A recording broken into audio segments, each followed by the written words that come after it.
All right, let's talk money. Financial myth from fact. It's Ricky Rich with Black Primacy. Please don't forget to like, comment, subscribe, and turn on your notifications.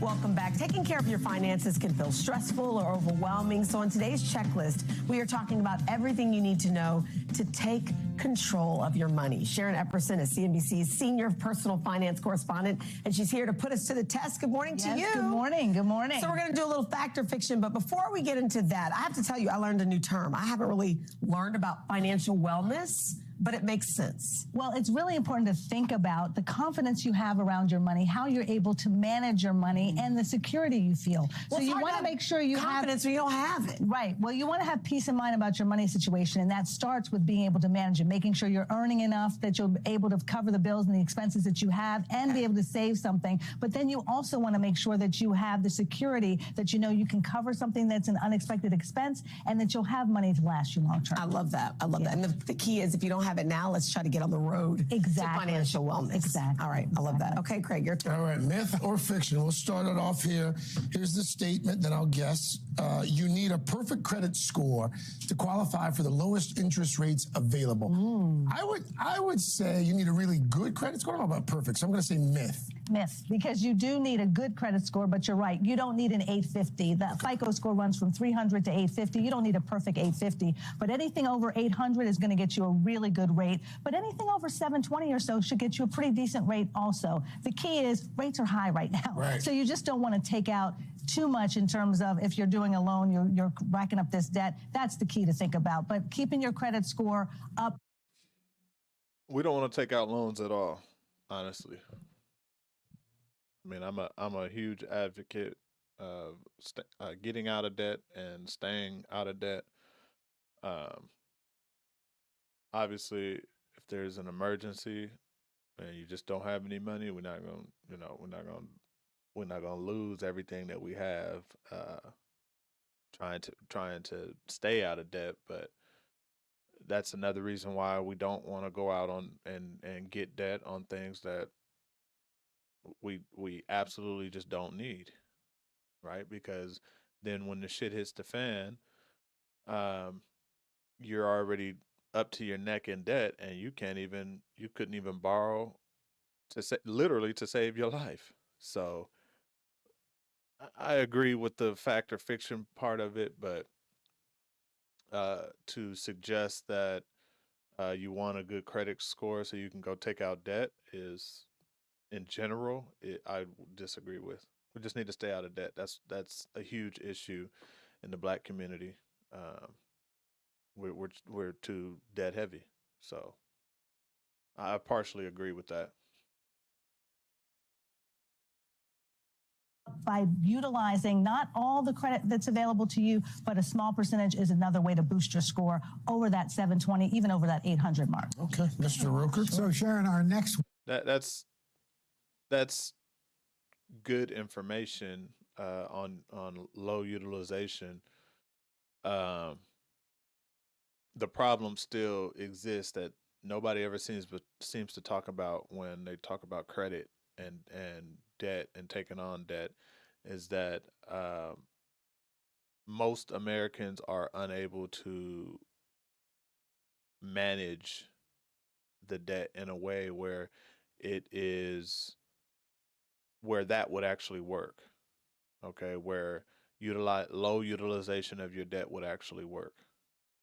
Right? Most people they start off, I'm just gonna spend this amount, and then it snowballs into, debt slavery. So it's just best just to, like, why even play in the fire? Like, it's just best to just stay out of it.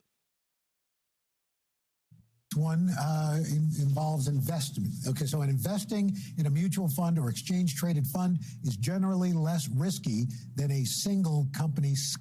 stock. I would think that's a fact. That is a fact. That is a fact. Diversification is key. You want to make sure that you space out all of your investments over as many stocks as possible, and you can do that with a mutual fund or an exchange traded fund. A lot of people thinking long term for my retirement, what am I supposed to invest in? A target date fund that takes the guesswork out of it for you. It'll invest in a mix of stocks and more conservative investments as you get closer to retirement. So that's one way, one-stop shop to think about trying to make sure you get the diversification you need long term for your investments. All right. Yeah. Speaking of that, let's talk. I agree. That's a good one. Everybody wants to play the single stocks. I play single stocks, but very small portion of my overall net worth is tied up in single stocks. It's too risky. You want to play the long game. And investing in mutual funds or, ETFs, just like a collection of funds, are really just a safer bet when it comes to the longevity when you're playing a long game, especially for those of us who are young and even, super young. Like if you're just getting started in your career and everything else, you start getting into these mutual funds and these group stock funds, then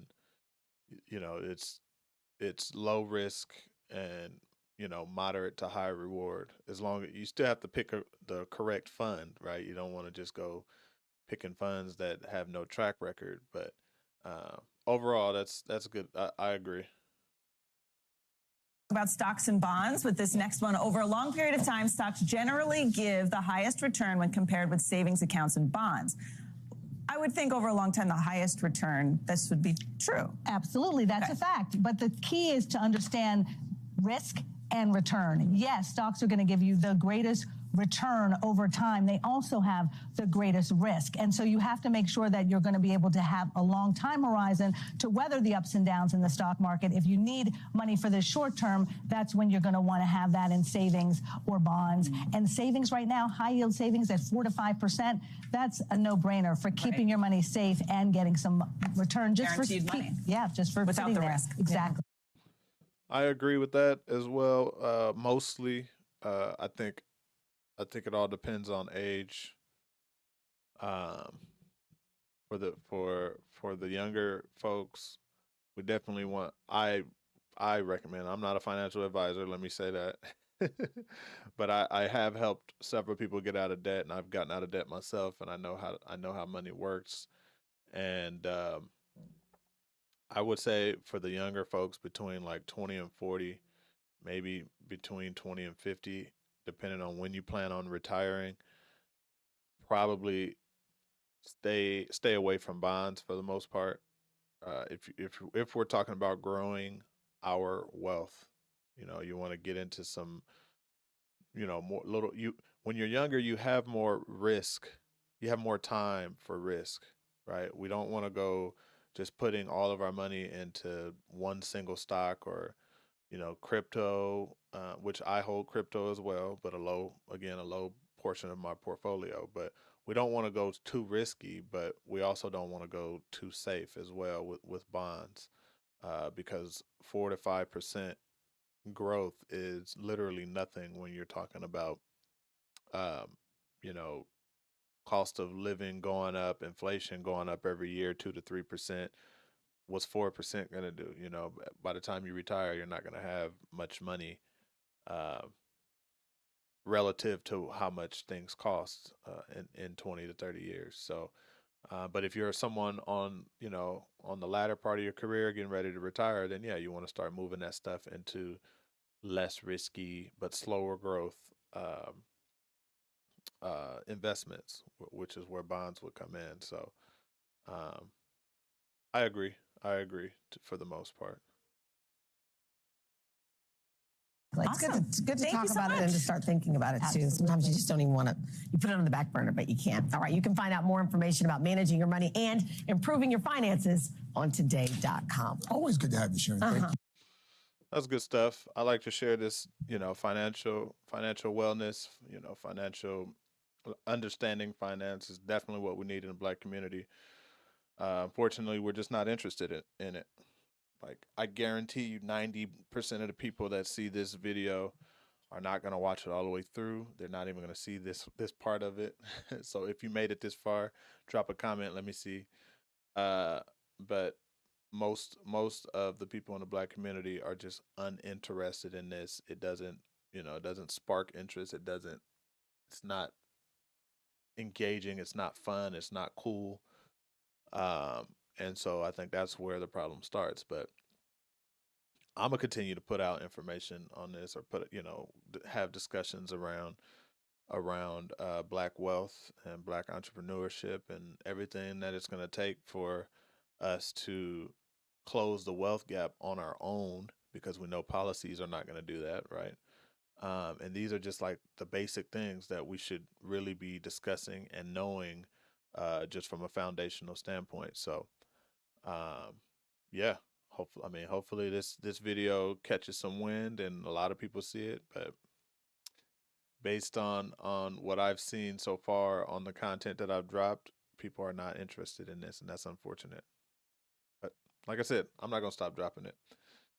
It's Ricky Rich with Black Primacy. Please don't forget to like, comment, subscribe, and turn on your notifications.